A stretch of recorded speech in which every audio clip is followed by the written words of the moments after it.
Some of you might remember my bed makeover I did a few weeks ago. As part of my bedroom makeover, I'm doing up some furniture and cleaning out my bedroom, and hiding in the corner under a whole heap of paraphernalia was this dresser that I bought as part of a 6-piece package. They originally wanted $300 for it, but I bought it for $50, the whole 6 pieces. So I'm going to do this up. I was going to flip to sell, but we need more storage space, and this will be perfect in our room. It was in really good condition, just a bit outdated. I think it was an Amart package. That was about the only bit of damage on the top, but that will be easily covered. And it has this attachment here. I think it's just for safety reasons, so you can attach it to a wall and it won't fall over if you have kids and that sort of thing. But we'll get started in making this one over.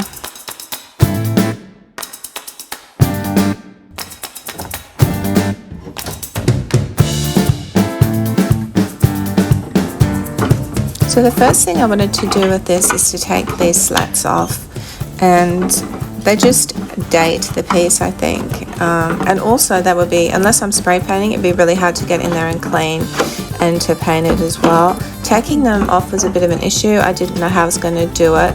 These top strips came off not too bad. They seemed to be just nailed in, so I continued to keep going with that, and I took all of those off.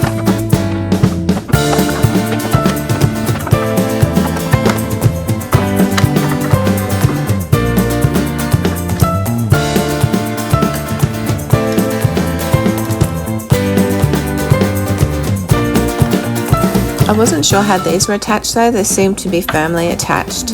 I did notice that they were sort of grooved in at the edges there, and that sort of probably would have to be cut, but I just wasn't sure what to do here at this point in time. What I did end up doing was getting the jigsaw out and cutting that edge there, so that helped me wedge that out, and I just sort of put the knife underneath and pushed it up and sort of wiggled it out at the other end.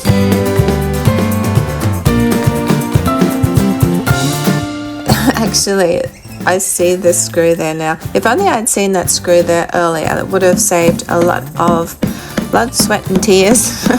But stupid me didn't see it, and so I kept going, trying to sort of wedge it out, thinking, why is it stuck in so hard?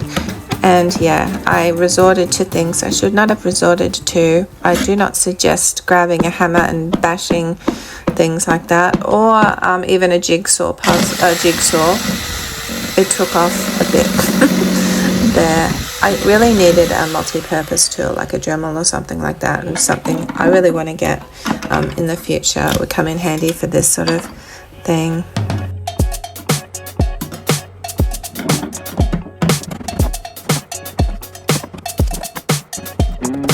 And again, there was another clue. The screw was staring me right in the face, and at this point I still didn't see it. So I just kept persisting and doing what I had done previously, and eventually I got all the pieces out. In the end, I did see the screws, and I thought, where are they coming from? So I just went to the back of the inside of the drawer and unscrewed it. If I had just done that originally, it would have made it so much easier, but there you go. It was a lesson. Next time if I ever have a piece of furniture like this, I'll know what to do, I guess.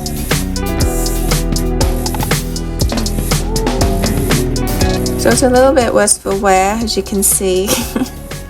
But anyway, I decided to sand it back a little bit on this piece and fill in some of the holes and the damage that I had done.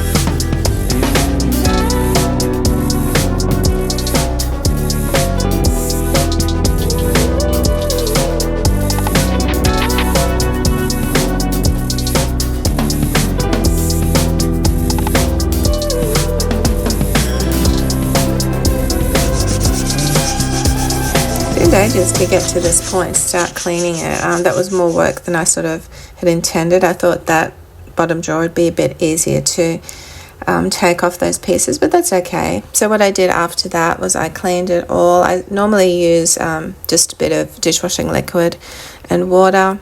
I did not scuff sand this. I normally scuff sand my pieces. I do find with these pieces of furniture from Amart, the dark stained pieces, that when I scuff sand them to put my primer on, that can actually cause a lot of bleed through. I don't know whether I'm sort of, messing with the top the stain going into the timber too. You can get a bit of bleed through. So what I'm using here, I missed a step of scuff sanding, so I'm just using my adhesive primer, which I've been using a lot lately. So I think, you know, unless something's really badly damaged and I have to sand it back to sort of fix it up and fill in holes and that sort of thing, I'm not going to bother about scuff sanding anymore. I'm just going to use this adhesive primer. Another thing I've done differently too with these drawers, mainly I thought because I'm keeping them for myself, is I'm keeping the handles in and keeping the drawers in when I actually paint them, apart from the bottom drawer. I took that out. The handles I couldn't get out. Well, one of the handles I couldn't, and then I went on to the second one I couldn't, and I thought I'm not going to waste my time with this. Normally with handles I would take them out, spray them with enamel. I'm actually going over this with the adhesive primer and then just going to paint it with the normal paint. So I thought this will be interesting to see how this goes. It'll be a good test for the primer. And also I kept the drawers in to paint too, and actually made it a lot easier and much less of a hassle. I put 2 coats of the adhesive primer on, and then I started to put my coats of paint on.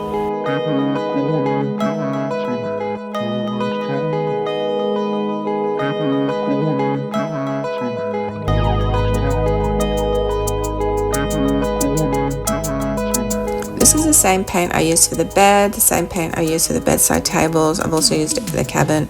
I've used it for another bed in the spare room. I've used it for walls. So this is a Taubman professional paint. It's just a wall paint. It's just a house paint, and that's what I use for all my furniture pieces. It's very budget friendly and gives a great result.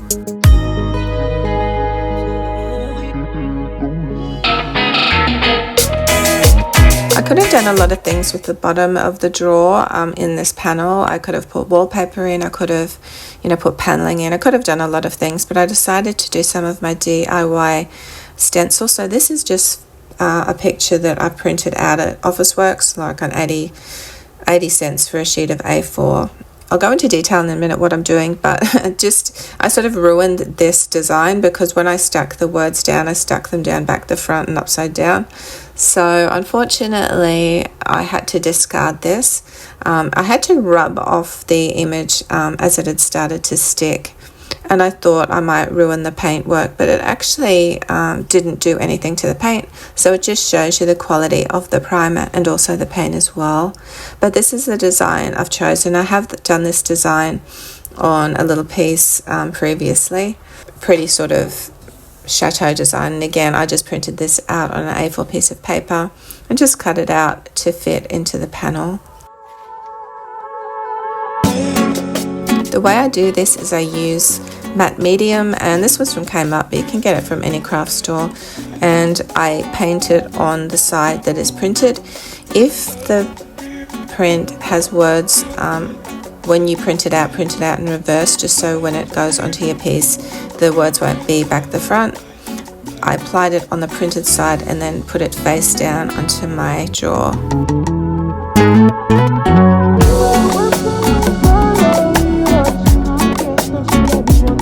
I actually let this dry overnight. You really don't have to. You can just let it dry. Sometimes for the little smaller pieces, only like 5 minutes. Then you grab a wet rag or a spray bottle to wet the actual paper and then start rubbing with your finger lightly, very gently, so you don't take off any of the image. You're just taking off the top layer of paper.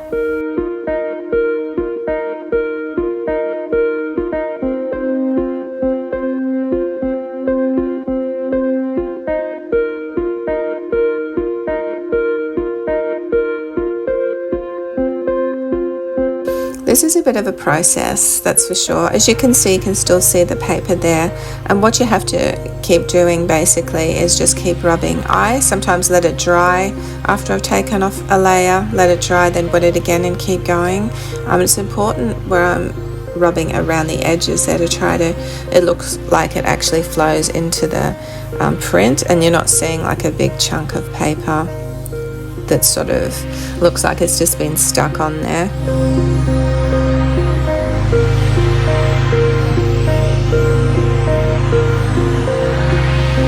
I lightly sand my piece just to get any extra paper off. and just keep going a little bit around the edges to make sure that it sort of flows in seamlessly. You can see that I've taken off chunks. I've taken off some of the words and I've taken a big chunk out there. With this particular design, I don't mind. It sort of looks very shabby chic-y vintage, so I quite like that look. Didn't bother me at all. And then I grabbed my Glitz beeswax and I'm just putting a coat on. Any top coat, I guess, would be fine. This actually protects it, but also will bring out the colour. It will make it a lot deeper and more obvious.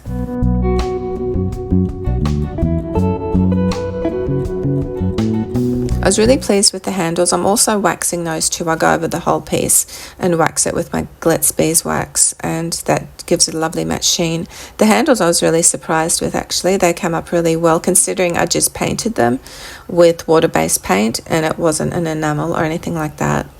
So this is going in the bedroom, and to tie it into my room, I never actually had any of the textured wallpaper, and that would have been great in that little panel at the bottom, but to tie it into the other pieces of furniture, I'm using this jute twine which I used on the bedside tables. I made dowel and jute handles, but I didn't want to put the dowel on here, so I'm just putting the jute around these handles. It will also protect the paint when I'm opening and closing the doors, but like I said, it will also tie it into the other pieces that I've done up for this bedroom, and I think it looked really nice. It was quite easy to do. Instead of just winding it around though, I did tie it at each point just so it wouldn't unravel. To the city streets, we began to feel the fire. We rise like tall buildings as the chemicals, they take us higher. The night's young and it's just begun as she puts her hand in mine. So I'm not really happy with the bottom here. Also, you can see a little bit of a gap in here and it's pretty obvious. So what I'm going to do is I'll fill up that gap with some wood filler, and then the bottom here I might just cover with something like a molding or a thin strip of timber or something like that, just to neaten it up.